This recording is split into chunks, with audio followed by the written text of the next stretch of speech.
Fish on Fridays. I'm Al McCauley. And you know, if you think about our pop culture, Lone Ranger, if you're old enough to remember the Lone Ranger had Tonto and Batman had Robin. You know, they always had the sidekick. And so in our Catholic Christian context, you might say that St. Paul had St. Barnabas. Not that St. Barnabas is only a sidekick, but boy, what a great, and I would suggest underrated figure in the earliest days of our Christian faith, of our church history. I want to talk about St. Barnabas a little bit. His feast day is June 11th, and what we know about him comes almost always from the Acts of the Apostles. We know that he was a Levite, which meant he had a subordinate role with some minor duties in and around the temple. But we also know he was part of what's called the Diaspora, dispersion of Jews throughout the Roman Empire. He was somebody who was Hellenized, and that is to say that he was influenced by Greek culture to the point where he spoke Greek, although he was a good Jew. But he's going to be one of the very first converts to Christianity.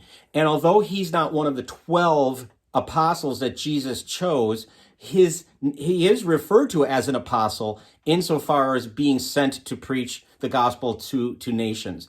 Now, I'm going to back up a little bit. I said to you that he was a Hellenized Jew, and what that means is he had his one foot in the Greco-Roman world and one foot in the Jewish world. And having both sensibilities really helped him a lot to reach across those divides and spread the gospel. And he, in that way, is going to be the forerunner and I would suggest influencer of the greatest Christian missionary in history, and that, of course, is St. Paul. So let's back up a little bit more and look at Acts chapter 4. We know that this man I'm speaking of was named Joseph, but his name was changed to Barnabas because Barnabas means literally son of encouragement. And that summarizes the life of Barnabas to a T. He was an encourager. Most notably, he encouraged St. Paul to do what he did. So St. Paul is this guy who he's a Pharisee and he's persecuting the early church. He's killing Christians. In fact, we know he was in charge of the stoning of the first Christian martyr. That would be Stephen. You can read about that in Acts chapter 7. And then Acts chapter 8, verse 1, it says how Saul was consenting to the death of Stephen. And further, that Saul was in the business of rooting out Christianity. As a Pharisee, he felt that they were a threat to the Jewish way of life. And so he was killing them, and on his way to kill more when he had his great conversion. And we read about Saul's conversion in Acts chapter 9. You can imagine the early Christians, once Saul has this conversion experience and he wants to start preaching about Christ, you can imagine the other apostles, the other disciples thinking, well, wait a minute, time out here. I don't know if we trust this guy. We've heard all kinds of stories about how he's rounding up Christians and killing them, even higher ranking Christians like Stephen, who was a deacon. And so they rightly were a little trepidatious about Saul, let's say. And it was Barnabas that we read about in chapter 9 of Acts of the Apostles, who encouraged, there's that word, son of encouragement, he encouraged the other apostles to take in Paul and to let him know that, hey, I saw the preaching he was doing. I understand that he's gone through this conversion experience. I say we give him a shot. Let's give him a try.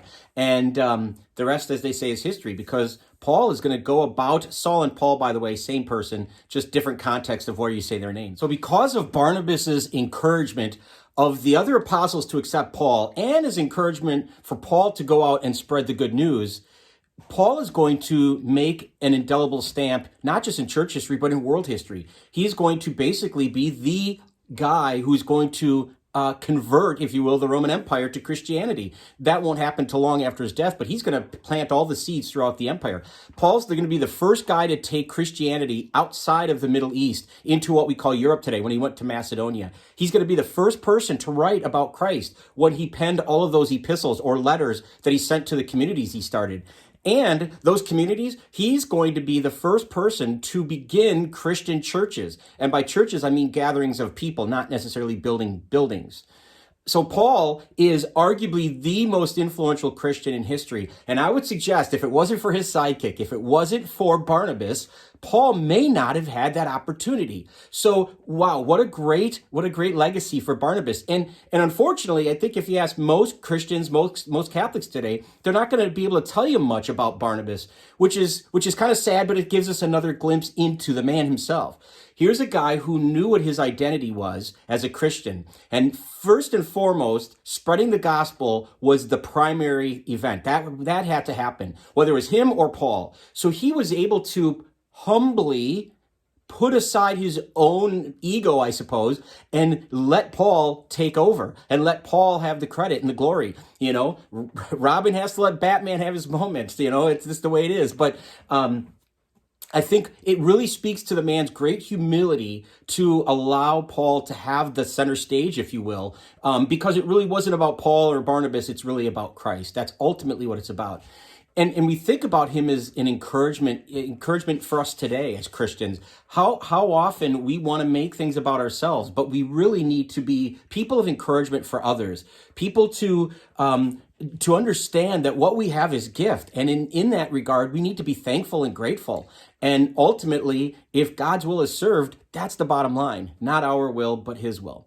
So anyway, Feast of St. Barnabas, again, June 11th, great man, a great early church apostle, pillar of the faith. If you're interested in this, I would encourage you to read more. I would encourage you, because it's encouragement, to read more about St. Barnabas, to make him someone you pray to when you need encouragement or when you need to be that person that gives encouragement to others.